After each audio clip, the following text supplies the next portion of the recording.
अब विपक्ष के INDI अलायंस पर नजर डालते हैं, जहां संसद के बाहर स्टैंड अप कॉमेडी चल रही है तो उसके बाहर इनके आपस में स्टैंड ऑफ चल रहा है। जी हां, विपक्षी दलों की बैठक से पहले ही गठबंधन में दरारें दिखने लगी हैं।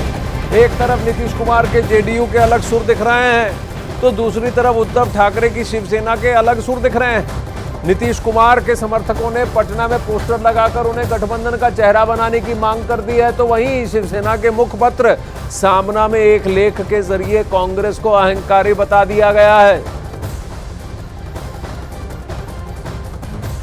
तो एक दूसरे से मेल नहीं खाते दिख रहे INDI अलायंस के कई सारे मुखिया, कई सारे नेता। 26 पार्टियों का ये गठजोड़ कितना दिन टिकेगा देखने वाली बात है, और कांग्रेस की भूमिका इसमें कितनी होगी। खासकर 3 राज्यों में परास्त होने के बाद क्या कांग्रेस का पलड़ा यहां पर हल्का होता दिख रहा है।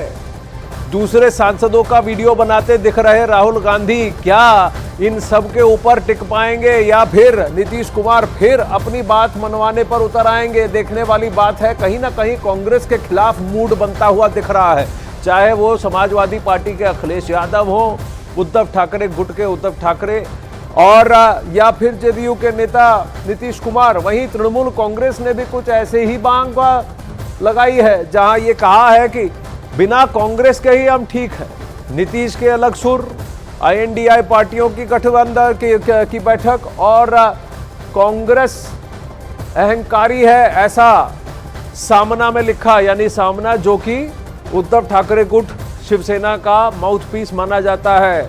उसी पर ये एक लेख लिखा गया, जहां पर कहीं ना कहीं अब ये देखा जा रहा है कि ये सारी पार्टियां जो अपने अपने राज्यों में जिन्हें रीजनल सेटअप्स अंग्रेजी में कहा जाता है, राज्यों में अपने आप को अपनी धाक जमाते हैं, वो कांग्रेस को धीरे धीरे दरकिनार करके उसका पलड़ा भारी ढीला हल्का करता हुआ देखना चाहते हैं। खासकर इंडी अलायंस में कि इसमें कॉल कौन लेगा।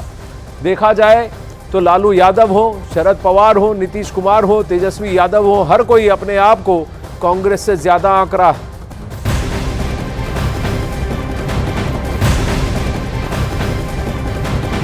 भले ही पटना में लगे नीतीश कुमार के पोस्टर हटा दिए गए हों, लेकिन उनकी पार्टी के नेता उन्हें सिर्फ गठबंधन का चेहरा ही नहीं बल्कि प्रधानमंत्री पद का दावेदार तक बता रहे हैं। इस इंडी अलायंस को एकजुट करने में नीतीश कुमार ने काफी दमखम लगाया था। कहीं ना कहीं उन्हीं की कहानी है कास्ट सेंसस। ये कास्ट सेंसस का नैरेटिव भी उन्हीं की देन है। INDI अलायंस के कन्वीनर बनना चाहते थे और उसी तरह बतौर प्रधानमंत्री चेहरा विपक्ष का, लेकिन उस सब पर कांग्रेस ने पानी फेर दिया उन इरादों पर। एक हताश नीतीश कुमार वहां से अलग होकर आए, लेकिन इन 3 राज्यों में 5 राज्यों के चुनाव में 3 राज्यों में परास्त होना, वो भी सीधा डायरेक्ट फाइट बीजेपी के साथ में, क्या इसकी वजह से कांग्रेस का पलड़ा हल्का हो गया है? और कहीं ना कहीं क्या नीतीश कुमार का पलड़ा फिर से भारी होता दिख रहा है? से उम्मीद तो बनती है, अच्छी मीटिंग हो, अच्छे विचार आवे और नीतीश कुमार जी के नेतृत्व में इंडिया गठबंधन आगे बढ़े। हमारे दल के जो नेता हैं उस नेता के प्रति तो स्नेह और श्रद्धा रहेगा ही, और हम लोगों का जनता दल का ये है कि उनके नेतृत्व में संयोजक बनाया जाए, तो चुनाव के बाद संयोजक बनाया जाए और इनके फेस को आगे बढ़ाया जाए। रामनाथ ठाकुर जी को तो हमने सुन लिया। चंद्रमोहन से बात करते हैं। चंद्रमोहन और अरुण सिंह भी हमारे साथ हैं, विवेक गुप्ता भी जुड़ रहे हैं मुंबई से। लेकिन चंद्रमोहन, एक बात बताइए, पहले तो पोस्टर लगा क्यों, अब लगा दिया तो फिर हटाया क्यों?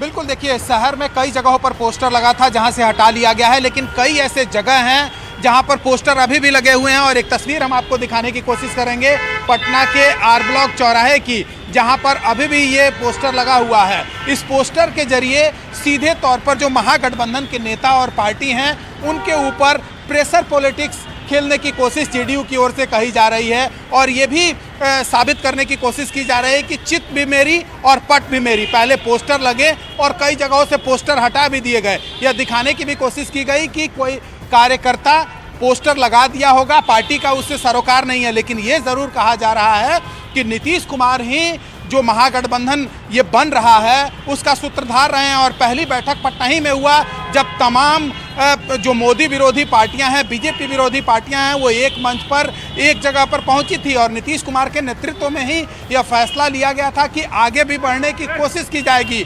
लेकिन उसमें कोई आगे कार्रवाई नहीं हो पाई। ये भी कहा जा रहा है, ये भी कहा जा रहा है कि जदयू के साथ साथ वहां पर लालू यादव जी की पार्टी भी यही चाहती है कि नीतीश कुमार ही प्रधानमंत्री का चेहरा बने, क्योंकि एक तीर से दो शिकार हो जाएंगे। नीतीश कुमार वहां कुर्सी छोड़ देंगे और फिर तेजस्वी के लिए रास्ता साफ हो जाएगा। और दूसरी बात, विपक्ष में उन पार्टियों का पलड़ा भारी हो जाएगा जो क्षेत्रीय पार्टियां हैं और कांग्रेस उनके लिए फिर सेकंड फिडल का काम करेगा। कांग्रेस लीड नहीं लेगा, क्षेत्रीय पार्टियां लीड लेंगी। अब पटना में लगे नीतीश के पोस्टर पर कांग्रेस के ओर से प्रमोद तिवारी ने क्या प्रतिक्रिया दी है और क्या कहा है, ये भी देख लेते हैं। उनका कहना है कि इसमें गलत क्या है, सभी दल अपने अपने नेता को पीएम बनाना चाहते हैं।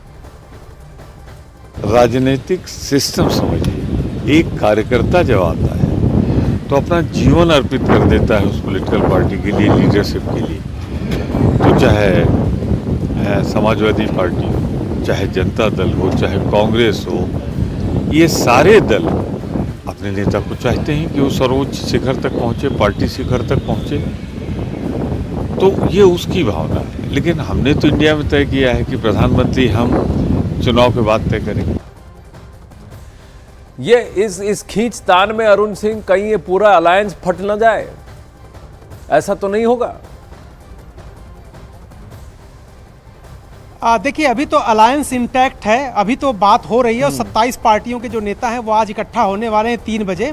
लेकिन जिस बात की तरफ आप इशारा कर रहे हैं, देखिए, जब भी कोई गठबंधन बनता है ना तो कॉमन मिनिमम प्रोग्राम बनता है। जरूरी नहीं कि हर मुद्दे पर एक दूसरे को सहमति लिया जा सके, इसीलिए ऐसे मुद्दे तलाशे जाते हैं जिन पर सारी पार्टियां सहमत हो और उसी पर आगे बढ़ते हैं। वाजपेयी जी ने भी जब सरकार चलाई थी तो कई ऐसे मुद्दे थे जिनको उन्होंने दरकिनार कर दिया था, जो बीजेपी की कोर आइडियोलॉजी के मुद्दे थे, जो उनके घोषणा पत्र के मुद्दे थे। ये कह के कि गठबंधन धर्म का पालन करते हुए हमें इन मुद्दों से दूर रहना पड़ेगा। तो उसी तरह से जो प्रधानमंत्री पद का मुद्दा है, कांग्रेस तो शुरू से कहती रही कि सबसे बड़ा दल वो है, उसके पास सबसे ज्यादा सांसद है, तो स्वाभाविक रूप से सबसे बड़ा दावा उसका ही है राहुल गांधी को लेकर। लेकिन सवाल तो यह है ना, कल ही राहुल गांधी ने उत्तर प्रदेश के नेताओं के साथ बैठक में कहा, सरकार बनाने की बड़ी बड़ी बातें मत करिए, आप विपक्ष में आने के लिए कोशिश करिए, पहले आप विपक्ष में आइए फिर सरकार की बात करिए। तो वही हाल इंडिया गठबंधन का भी है।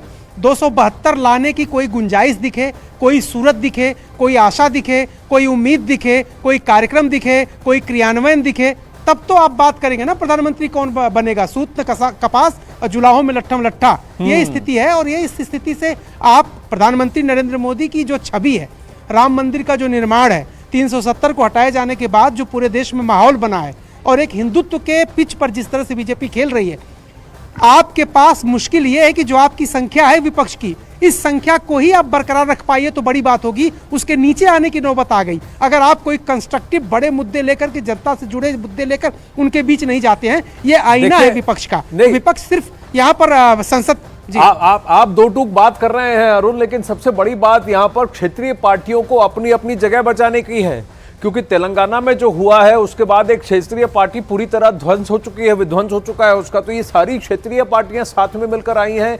ये एक राष्ट्रीय पार्टी को अगर जगह देने लगी, वो भी लोकसभा चुनाव में, तो क्षेत्रफल भी इनका कम होता जाएगा। ये भी एक बहुत बड़ा प्रश्न है। वहीं गठबंधन की बैठक से पहले कांग्रेस के नाना पटोले का बयान सामने आया है। राहुल गांधी के नेतृत्व में जीत का दावा किया है। अभी तक गठबंधन में नेतृत्व तय नहीं किया गया। नाना पटोले का कहना है राहुल गांधी बनेंगे रथ के सारथी।